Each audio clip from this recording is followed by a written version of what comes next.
3학년 학생 여러분 안녕하세요. 이번 시간에는 세 자릿수 곱하기 한 자릿수에 대해서 두 번째 살펴보도록 하겠습니다. 우리가 지난 시간에 배웠던 세 자릿수 곱하기 한 자릿수와 비슷하면서도 조금 다른 내용에 대해서 공부를 해보도록 할 거예요. 수학 교과서 12쪽과 13쪽을 펴주시기 바랍니다. 교과서 12쪽 제일 위에 보시면 상황이 한 가지 나와 있습니다. 수일인의 반 학생들이 급식을 남기면 이를 처리하는데 매일 318원이 든다고 합니다. 한 달마다 수요일마다 급식을 다 먹으면 모두 얼마를 아낄 수 있는지 알아봅시다. 자, 여기 보시면 이제 한 달의 달력이 나와 있는데요. 수요일마다 급식을 다 먹으면 모두 얼마를 아낄 수 있는가에 대한 문제인데요. 여기 보시면 하루에 급식을 남기면 그것을 처리하는데 318원이 든다고 합니다. 그런데 우리가 수요일에 급식을 다 먹으면 3일을 다 먹어서 그 남은 음식을 처리할 필요가 없는 거죠. 그러면 이 세 번, 수요일, 9일, 16일, 23일 세 번은 318원을 아낄 수 있습니다. 9일에 318원을 아낄 수 있고요. 16일에도 318원을 아낄 수 있고 23일에도 318원을 아낄 수 있습니다. 그러면 우리가 먼저 첫 번째 아낄 수 있는 돈은 모두 얼마쯤일지 어림해 보세요. 어림은 우리가 편하게 대략적으로 계산을 해보면 되는데요. 보시면 하루에 318원, 뭐 대략 300원 정도 아낄 수 있네요. 그런데 300원을 아낄 수 있는 날이 하나, 둘, 셋, 3일이니까 300 곱하기 3 정도를 계산을 하면 한 900원 정도를 아낄 수 있을 것 같다라고 어림을 해볼 수 있습니다. 그렇죠? 그러면 아낄 수 있는 돈을 곱셈식으로 나타내어 보세요. 이것은 이제 어림이 아니라 실제로 아낄 수 있는 돈인데요. 318원을 아낄 수 있죠. 그런데 급식을 남기지 않는 일수가 3일이기 때문에 318 곱하기 3으로 표현을 할 수가 있겠습니다. 그러면 우리가 318 곱하기 3 이런 세 자릿수 곱하기 한 자릿수를 어떻게 계산할 것인가 살펴볼 텐데요. 두 번째 보시면 수 모형으로 알아봅시다 되어 있습니다. 이제 318 곱하기 3에 대해서 살펴볼 건데요. 318을 수 모형으로 3번 놓아보고 네모 안에 알맞은 수를 써 넣으세요. 여러분 그 교과서 뒤쪽 준비물 2에 보면 수 모형 스티커가 있을 거예요. 그래서 그것을 활용을 해서 여기다가 붙여 보시기 바랍니다.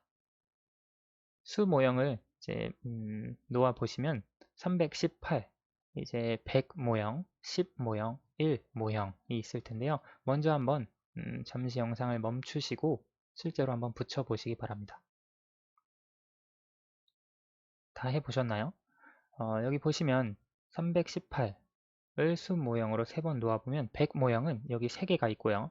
그리고 하나, 둘, 3개를 더 붙여주셔야 합니다. 그리고 하나, 둘, 3개를 또 붙여야 합니다. 그렇죠. 왜냐면 318인데 하나 300은 나와 있고 또 다른 300, 또 다른 300을 표현을 해 주어야 하니까요.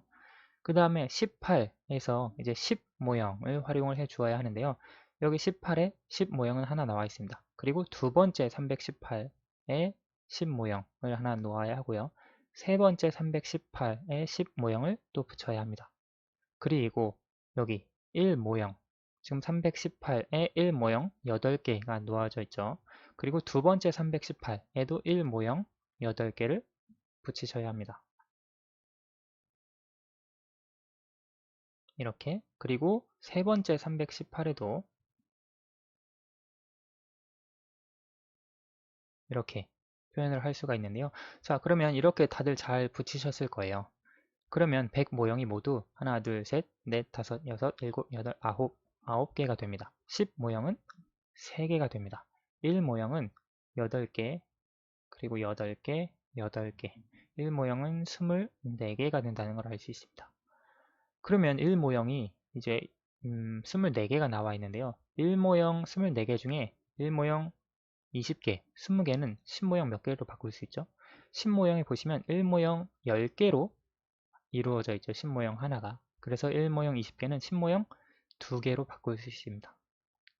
그러면 우리가 지난 시간에 배웠던 세 자릿수 곱하기 한 자릿수는 여기 100 모형의 수, 10 모형의 수, 1 모형의 수를 그대로 썼는데 여기에 보시면 1 모형이 24개가 나와 있기 때문에 이것을 10 모형으로 바꾸어 줄 수 있습니다. 그렇죠? 그래서 우리가 318 곱하기 3은 100 모형이 9개고 10 모형이 3개에다가 2개가 더 추가가 돼서 5개가 됩니다. 그리고 남은 1 모형은 4개가 됩니다. 따라서 318 곱하기 3은 954라고 하는 것을 알 수 있습니다. 여기 지금 1 모형이 10 모형으로 바뀌어서 1 모형 20개가 10 모형 2개로 바뀌어서 그렇게 표현을 해 준 것입니다. 그럼 다음 페이지로 한번 넘어가 볼게요. 13페이지로 넘어가 보시면 318 곱하기 3을 어떻게 계산하는지 이제 구체적인 계산 방법에 대해서 설명하고 있습니다.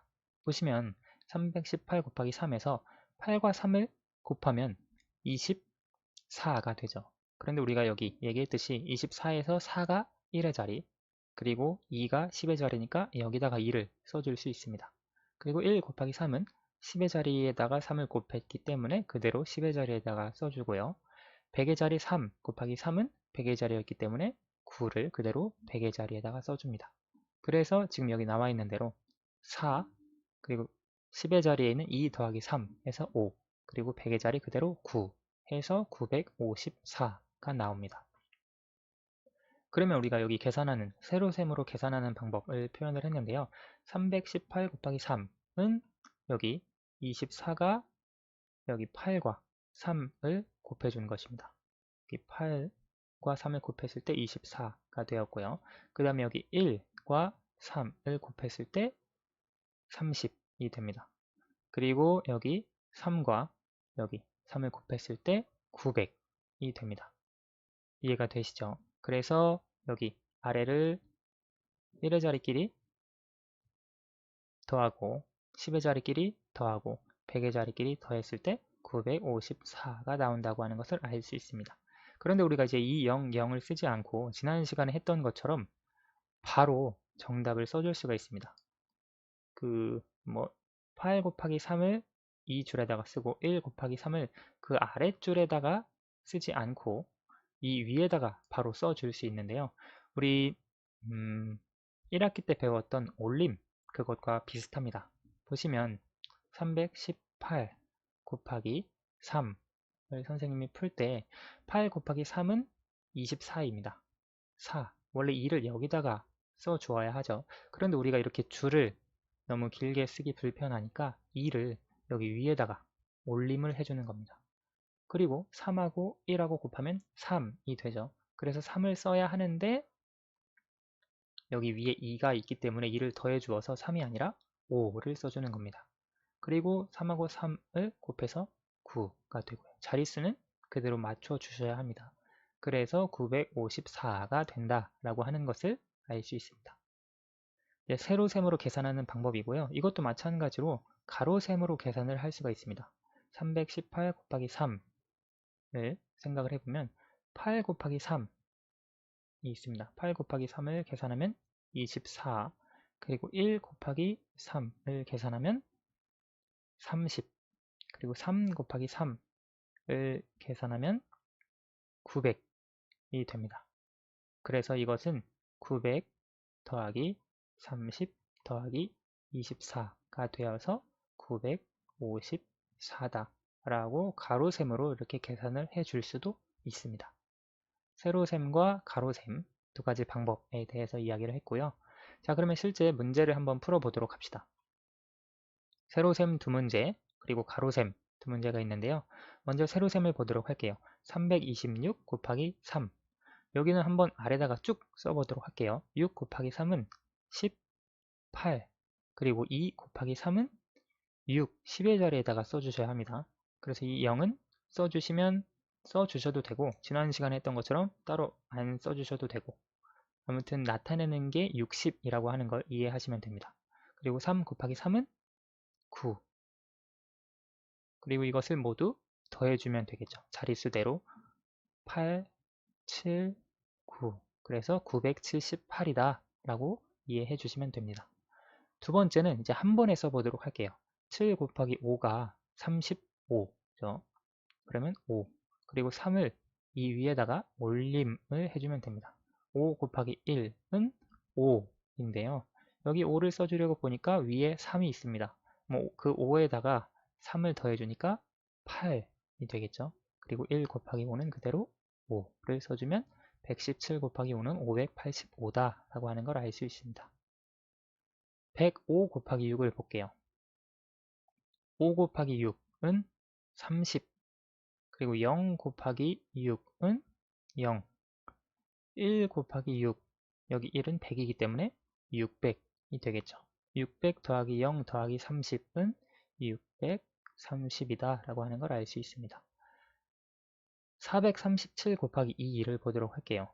7 곱하기 2는 14, 3 곱하기 2는 6, 4 곱하기 2는 8, 여기서 8 100이고 3 곱하기 2는 30 곱하기 2니까 60이 되겠죠. 800 더하기 60 더하기 14, 이렇게 식으로 표현을 해서 계산을 하면 874라고 하는 것을 알 수 있습니다. 자, 오늘의 마지막 문제입니다. 지혜와 슬기 중 계산 결과가 더 큰 곱셈식을 고른 사람이 누구인지 알아봅시다. 일단 지혜가 고른 카드의 곱셈 결과가 무엇인지, 슬기가 고른 카드의 곱셈이 무엇인지 각각 계산을 해봐야겠죠. 지혜가 고른 카드의 곱셈식을 한번 세로셈으로 계산을 해봅시다. 124 곱하기 3을 계산을 해보면 4 곱하기 3, 12, 1이 올라가고요. 2 곱하기 3이 6, 그런데 1이 있으니까 1을 더해주어서 7이 되고요. 1 곱하기 3은 3, 그래서 372가 지혜가 가진 카드의 계산 결과입니다. 슬기가 가진 카드, 이것은 가로셈으로 한번 해봅시다. 5 곱하기 4 계산하면 20, 0 곱하기 4 계산하면 0, 100 곱하기 4 계산하면 400, 그러면 400 더하기 0 더하기 20이니까 420이라고 하는 것을 알 수 있네요.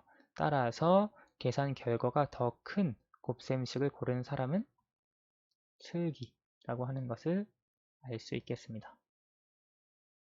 그래서 오늘도 세 자릿수 곱하기 한 자릿수에 대해서 살펴봤는데요. 지난 시간에 배운 것과는 달리 이렇게 올림이 있었다고 하는 거 기억을 꼭 해주시기 바랍니다.